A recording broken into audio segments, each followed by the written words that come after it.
Muito bom dia! Tá começando o Refil pra você ficar cheio de assunto aí na sua semana. Meio de semana, né? Hoje é quarta-feira, dia 17 de setembro de 2025. Eu sou o Arthur Gubert e no programa de hoje a gente vai falar sobre economia da atenção.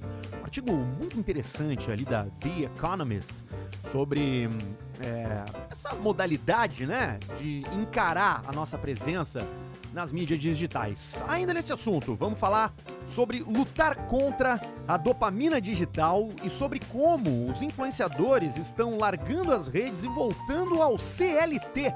E para fechar, a crise da meia-idade agora começa mais cedo e pela primeira vez na história a obesidade infantil supera a desnutrição. A ideia do Refil não é te dar notícia, é te entregar repertório para tu ter assunto no trabalho, no grupo da família, onde quer que seja. Mas antes de começar com as nossas histórias do dia, deixa eu fazer o refil do meu café. O Bruder é a cafeteria que entrega diariamente aqui o cafezinho pra eu fazer o programa e mensalmente o cafezinho na porta da minha casa pra eu moer como um bom hipster que sou e depois colocar na minha cafeteira e fazer lentamente um processo de decantar esse grão tão valioso em um líquido que nos mantém ativos. Mas só até o meio-dia, depois do meio-dia eu não tomo mais café. Se quiser tomar o mesmo café que eu, de microlote especial, selecionado em produções familiares minúsculas do Cerrado Brasileiro, acessa o link que tá na descrição do episódio aqui no Spotify, aqui no YouTube e usa o cupom REFIL pra ter o seu desconto, tá bom? Vamos embora porque economia da atenção é o tema pra iniciar o programa de hoje, né? E um tema que vem ocupando o tempo e as páginas dos principais articulistas, né, de comportamento no mundo. Porque vamos lá, né? A gente vive cercado de estímulos que são projetados para sugar a nossa atenção. São os vídeos curtos, são os feeds infinitos, né? São notificações constantes que mantêm os nossos olhos grudados na tela. Não porque sejam realmente importantes, mas porque são calibrados para nunca deixar o tédio se instalar na nossa vida. Esse fenômeno, que é o apelidado de brain rot, né? Um conteúdo que não serve para nada, a não ser para ocupar o seu tempo, já não é mais visto como perda de tempo. Alguns economistas, e aqui tá o ponto principal dessa história, alguns economistas tratam o brain rot como uma forma de roubo. Afinal de contas, a atenção é um recurso escasso. E cada minuto gasto rolando sem pensar é um minuto que não pode ser usado em nada mais produtivo ou significativo. A ideia de atenção como recurso não é novidade não, tá? Tem um cara chamado Herbert Simon, que já ganhou o Nobel de Economia. Ele já dizia que uma riqueza de informação cria uma pobreza de atenção. Mais recentemente, alguns modelos como o da desatenção racional mostram que o nosso cérebro só consegue processar uma parte das informações disponíveis. Vou te dar um exemplo, tá?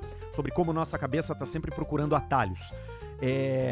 Sabe aquele truque do preço de R$ 2,99 ao invés de R$ 3? Então, não faz nenhuma diferença esse 1 centavo, mas a gente sempre vai preferir comprar o que custa R$ 2,99 porque não prestamos atenção no detalhe dos centavos. O nosso cérebro enxerga o primeiro número e ali ele toma uma decisão, portanto, por um atalho. O problema é que a atenção não é só limitada, ela também pode ser sequestrada. O nosso foco alterna entre escolhas conscientes, né? Tipo decidir estudar em silêncio, desligando o celular, né? Que é uma escolha num campo racional, top-down, né? Ou gatilhos externos, que é tipo assim, barulho de uma notificação, né? Ou, no mundo real, uma criança atravessando a rua enquanto você dirige, você tem ali uma resposta rápida do cérebro para prestar atenção naquele fato. E as emoções também pesam, tá? A fome, a dor ou o tédio capturam o foco, capturam a atenção sem pedir licença. Nesse ambiente, enfrentar sozinho a máquina de distrações se torna quase impossível. E aí surge a pergunta da turma da economia. Porque vamos lá, se a atenção é um recurso escasso e valioso, por que não existe propriedade sobre ela? Hoje, as empresas competem ferozmente para capturar a nossa atenção sem nos dar nada em troca, a não ser essa dopamina barata aí. É como se a gente estivesse num mercado onde o nosso bem mais precioso, nesse caso o foco, a atenção, pode ser tomado à força, sem restituição. Bibliotecas, com a sua regra de silêncio, mostram que normas sociais podem proteger esse bem, né? Mas no mundo digital, os ladrões de atenção têm algoritmos cada vez mais afiados. Arthur, qual é a solução? Bom, A solução, por enquanto, cai sobre cada pessoa. Reconhecer que o ambiente é hostil e se proteger. Colocar o celular longe, né? Quando for ler um livro. Sei lá, criar espaços livres de notificações. Colocar pequenos rituais de concentração no seu dia a dia, porque no fundo é uma batalha desigual entre um cérebro limitado, né, contra sistemas criados para explorar exatamente essas limitações. E ainda assim, cada vez que a gente consegue preservar nossa atenção, é como recuperar um pedaço de nós mesmos. E aí surge outra questão, né, que é conviver longe das notificações, porque é muito fácil tomar a decisão, não, agora eu vou ler em silêncio. Mas quanto tempo você aguenta fazer isso? Esses dias eu fui fazer sauna, pensei que tinha passado 1 hora, olhei no relógio, tinha dado 6 minutos. É difícil. Vamos seguir nessa seara aí, científica, tecnológica e biológica, porque, bom, vamos lá, deixa eu dar um passo atrás para entrar no assunto dopamina aqui, tá? Dentro do nosso cérebro, dentro da cabeça de cada ser humaninho, de você que me escuta, de eu que falo, tem uma pequena região chamada núcleo accumbens, que é responsável por liberar a dopamina quando a gente sente prazer ou quando a gente antecipa uma recompensa. É ali, exatamente ali, que essas empresas de tecnologia estão cavando, literalmente mineradoras modernas de dopamina digital, né? Redes sociais, pornografia, apostas, aplicativos de rolagem infinita, tipo o feed do Instagram, né? Foram todos desenhados para provocar esse disparo químico, viciar e prender a nossa atenção pelo maior tempo possível. O resultado é essa sociedade dividida. De um lado, o mundo online, instantâneo, solitário, prazeroso, e do outro, o mundo real que tá cada vez mais vazio.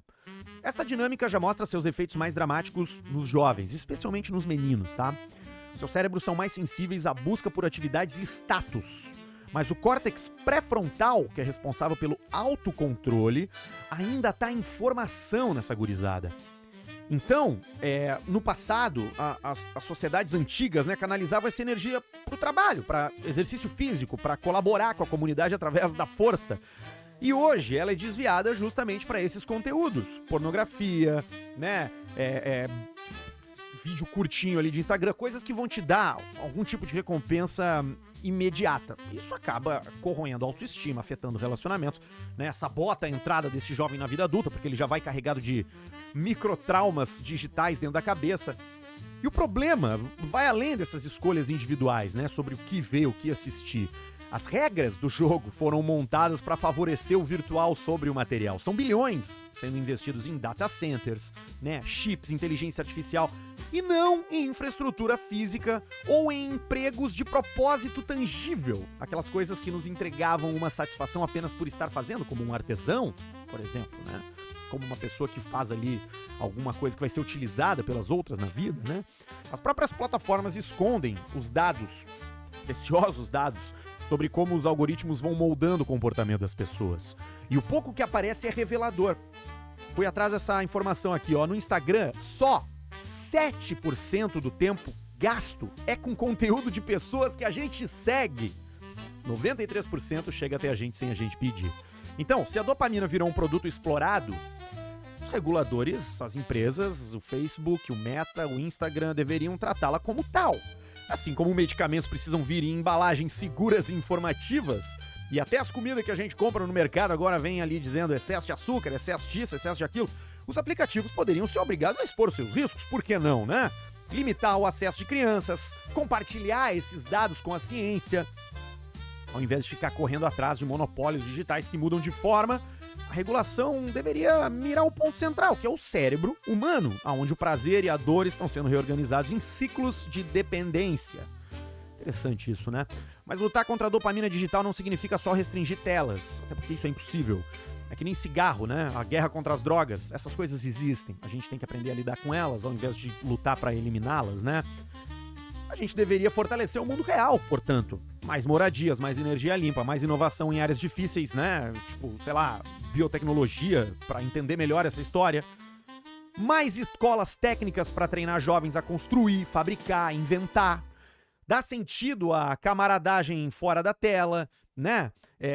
Como antes ofereciam, sei lá, as comunidades, né? Os grupos de bairro, que as pessoas se reuniam em igrejas, e até isso diminuiu. Ainda que a gente veja muita gente virando evangélica, hoje o número de gente que vai para a igreja é bem menor do que já foi, né? Porque é só assim que a gente consegue equilibrar o valor da vida real com todo o demérito psicológico que a gente sofre cada vez que bota o Face ID e desbloqueia a tela do celular.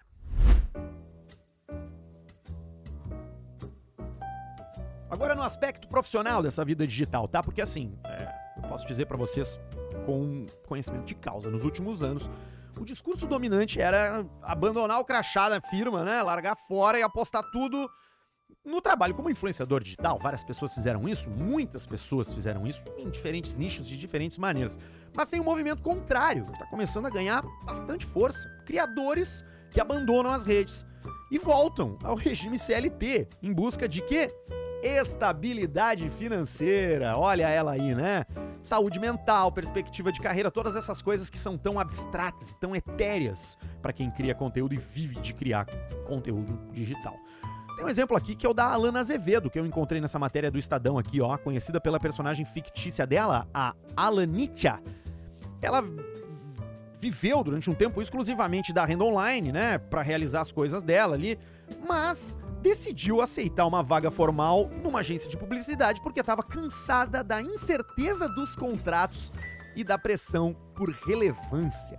Segundo a pesquisa da YouPix e da Brunch, dois institutos brasileiros bem tradicionais de internet, né? Só 0,54% dos influenciadores brasileiros chegam a faturar acima de R$100 mil por mês.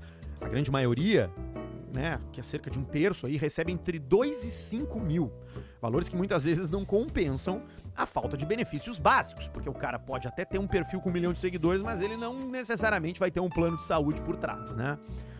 Para a CEO da YouPix, a Rafaela Lotto, o setor da criação de conteúdo, da Creators Economy no Brasil, amadureceu e exige mais do que carisma, e alguns contratos têm que ter uma mentalidade empreendedora, diversificação de receitas, disposição para lidar com competição acirrada, e nem todo mundo está disposto a pagar esse preço. Foi o caso da Gabriele, foi o caso da Alana, né? A Gabriele é uma produtora audiovisual que chegou a viver exclusivamente da renda da internet, mas também voltou para o trabalho de CLT por causa dessa dificuldade de estabelecer uma estabilidade, né? De grana entrando e contas a pagar. A solidão e a saúde mental também pesam, não é só questão de dinheiro, mas também a falta de convivência e todos os deméritos que essa vida afastada de relações reais e muito calcada na comparação, muito calcada no olhar o que o outro faz para ver como eu vou fazer também, é bem complicado. Então assim, a gente precisa reposicionar o papel da influência não só entre quem cria conteúdo, mas principalmente nesse mercado. É muito complicado você apostar numa ideia que funciona sazonalmente se você não tiver alguma grana parada para se sustentar. Muitas pessoas acabam derivando, né, da influência digital para outros negócios, onde a influência digital acaba sendo uma espécie de panfleto, propaganda. Tem gente que vive de dar palestra e posta no Instagram para poder manter-se relevante enquanto um palestrante. Tem pessoas que têm uma loja de qualquer coisa e usa a rede social para manter a sua loja sendo vista. Então, cada vez menos a gente se afasta da ideia das redes sociais como o fim e ela vem se tornando o que ela sempre foi, o que sempre deveria ser, que é um meio de alcançar mais pessoas. Vamos falar de felicidade, ó, porque assim, durante décadas, durante as últimas 20, 30, 40 anos, né, pesquisas sobre bem-estar mostravam um padrão curioso de felicidade na vida das pessoas. Era a famosa curva em U, né? Imagina um U, né? A letra U, né? Lá em cima, dela pum, baixo, depois fica lá em cima de novo. Que é o lance de que você, quando é jovem, é muito feliz, o seu índice de felicidade baixa ali pelos 35, 45 anos, quando você tá produzindo, quando você tá trabalhando, quando você tem conta pra pagar, e volta a subir de novo quando você se torna um idoso que já não tem tantas obrigações e, portanto, volta a ser feliz. Só que isso mudou! Não são mais os quarentões estressados, são os jovens. Pesquisas recentes, como essa que eu tô trazendo pra vocês, publicada na revista PLOS ONE, mostram que a saúde mental dos jovens despencou entre 2019 e 2024, né? Antes a infelicidade atingiu seu auge na meia-idade, agora ela está concentrada entre os mais novos. Essa curva, que eu falei pra vocês, a famosa curva em U, virou algo parecido como uma rampa de esqui, porque ela tá estável ali, né? Entre adultos e idosos, enquanto os jovens vão deslizando pra baixo em recordes de tristeza. É uma virada no mundo inteiro, tá? Isso não é só no Brasil e foi registrada em diferentes países, em levantamentos diversos, então essa é uma realidade que a gente não pode lutar contra. E as explicações para isso são muitas. De um lado, tem o mercado de trabalho que está cada vez mais incerto, mais competitivo, tem a vida digital, que oferece comparações intermináveis, né? Todo mundo é mais bonito que tu, todo mundo é mais rico que tu, todo mundo é mais feliz que tu. Soma-se a isso a solidão crescente, a violência urbana, a falta de sentido de vida em meio a transformações rápidas e esse futuro marcado por crises científicas, climáticas, instabilidades políticas. O resultado é uma geração que deveria estar vivendo o auge da vitalidade, mas que se sente paralisada pela desesperança. E o cenário fica ainda mais preocupante quando a gente pensa no futuro, porque vamos lá, se a juventude já entra na vida adulta triste, é bem possível que ela carregue esse peso para a meia-idade, justamente o período em que os problemas tendem a se acumular. E o risco, portanto, é a gente ter adultos de meia-idade ainda mais pessimistas do que a gente vinha tendo, criando um ciclo de desânimo que é bem difícil de quebrar. Enquanto isso, os idosos, né? O objetivo de vida é ser idoso. Os idosos parecem ter consolidado a posição de grupo menos deprimido da sociedade. É uma ironia do tempo, né? A chamada melhor idade, tantas vezes tratada com ceticismo, né? Pode ser realmente o período de maior equilíbrio emocional. Mas isso só reforça a urgência do problema. Se a alegria está escapando da juventude, a sociedade inteira precisa reagir. Porque, né, uma geração que entra na vida adulta sem esperança é também um futuro que chega sem luz. E o idoso tá lá, né, despreocupado, sentado em cima da sua pretensa experiência. E aqui tem uma frase que eu vou falar no final aqui, que é algo que eu quero explorar em algum programa. Que o idoso na rede social é algo pra gente dar uma olhada com carinho, né? Se fala tanto em educação pros jovens na internet e tão pouco sobre os idosos. Bom, talvez seja por isso que eles são tão felizes. São completamente inconsequentes. Vamos lá, pela primeira vez na história, e essa informação me pegou desprevenido, porque eu não esperava e me chamou muita atenção. A gente sempre falou muito da fome no mundo, né? Da desnutrição. Eu cresci olhando nos livros de ciência da escola aquelas fotos daquelas crianças muito magras, sequinhas, né? De não ter o que comer, mas perceba, especialmente você que tem filhos. Eu sei que tem bastante gente que ouve o Refil levando a criançada pra escola, né? Pela primeira vez na história desse planeta que a gente habita, a obesidade ultrapassou a desnutrição como a forma mais comum de má nutrição entre crianças e adolescentes. Hoje, 1 a cada 10 crianças no mundo vive com obesidade. Cara, são 190 milhões de jovens em risco aumentado de diabetes, doenças cardiovasculares e até câncer no futuro. Esse dado foi divulgado pela Unicef e mostra uma mudança radical no mapa da saúde infantil. Enquanto a desnutrição caiu de 13% para pouco mais de 9% desde o ano 2000, as taxas de obesidade triplicaram, passando de 3% para 10%. O fenômeno se repete em quase todas as regiões, tá? Nas ilhas do Pacífico, tá lá também, 1/3 das crianças é obesa. Nos Estados Unidos e no Emirado Árabe, 1 a cada 5 jovens é obeso. No Brasil, esse crescimento é ainda mais evidente porque 25 anos atrás, em 2000, só 5% das crianças e adolescentes tinham obesidade. Hoje são 15%. E o sobrepeso também disparou, atingindo 36% das crianças. Enquanto isso, os índices de desnutrição diminuíram, mas não desapareceram, especialmente em crianças menores de 5 anos em países mais pobres. O ponto central desse relatório da Unicef aí é bem claro, tá? Essa epidemia não é fruto de escolhas individuais, né? A pessoa que escolhe ser gordo e comer mal, né? Tem um nível liminar ali que sim, você pode decidir entre A ou B, mas de maneira geral a gente tá falando aí de amplos ambientes alimentares que falham com as crianças. Alimentos ultraprocessados sendo empurrados por preços baixos em supermercados, fast foods em bairros cada vez mais pobres, porque se antes ir no McDonald's era coisa de playboy, agora não é mais não, né? Comida rica em açúcar, sal, gordura, tudo isso ocupou o lugar que antes eram das refeições tradicionais e saudáveis nos lares brasileiros. Eles dominam supermercados, escolas e, sobretudo, a publicidade. 3 em cada 4 jovens de 13 a 24 anos relatam ter visto os anúncios de refrigerantes ou snacks na semana anterior. E mais da metade disse que esses anúncios aumentam a vontade de consumir.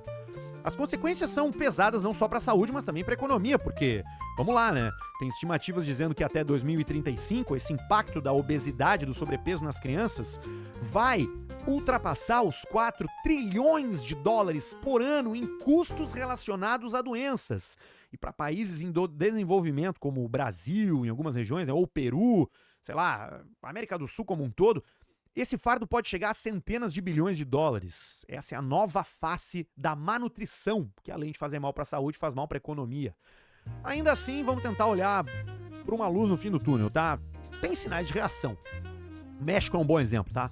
Proibiu a venda de ultraprocessados em escolas públicas. O Brasil também vem avançando em algumas áreas, como a restrição do Programa Nacional de Alimentação Escolar, né? Que tem umas novas restrições, adotou aí rótulos frontais, né? Onde tá tudo escrito na frente da embalagem, não ali em letras pequenas atrás. Também tá restringindo os alimentos com gordura trans. Agora, a gente precisa olhar sim pra publicidade, e a publicidade hoje é difícil de você apontar pra aquilo que a gente vê na TV, ouve no rádio, ou vê no anúncio de redes sociais. Ela permeia a narrativa, ela permeia o que as pessoas escrevem, aquilo que faz parte meio que da cultura pop, do zeitgeist do momento. Pra mim, é abrir o celular e a cada 3 ou 4 memes vem aquele do coquinha gelada, né? Nada como tomar uma coquinha gelada depois de dar uma garfada de não sei o quê. Tu acha que isso aí é o quê, velho? Tu acha que isso aí surgiu da cabeça de alguém pra criar? Pelo amor de Deus, cara. As empresas investem muitos bilhões de dólares em uma espécie de publicidade que é tipo aquela gordura boa no meio da carne, sabe? Ela vai se marmorizando entre os posts orgânicos e fazendo com que pessoas produzam conteúdo pra Coca-Cola sem nem serem solicitadas e sem receber um pila. Apenas contribuindo para 2 coisas. A primeira delas é vender mais Coca-Cola e a segunda dela é engordar essa geração que vem vindo aí de maneira absolutamente não saudável. Velho, tá foda.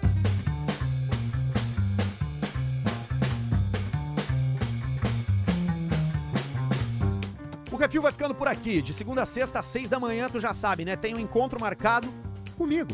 Pra você aumentar o seu repertório, ficar cheio de assunto e ter bastante história pra contar aí no intervalo do teu serviço. Ou no grupo da família, ou com as pessoas aí que você convive, que devem ser excelentes, mas podem ser ainda mais excelentes se você mandar pra elas o episódio de hoje. Tanto no Spotify quanto no YouTube, você curte, compartilha e se inscreve. Pode dar uma nota pra mim e comentar em todos os episódios, porque eu leio todos e respondo os educados. Fora isso, a gente volta amanhã com mais um dia de refil para você se atualizar daquilo que é interessante, não necessariamente notícia.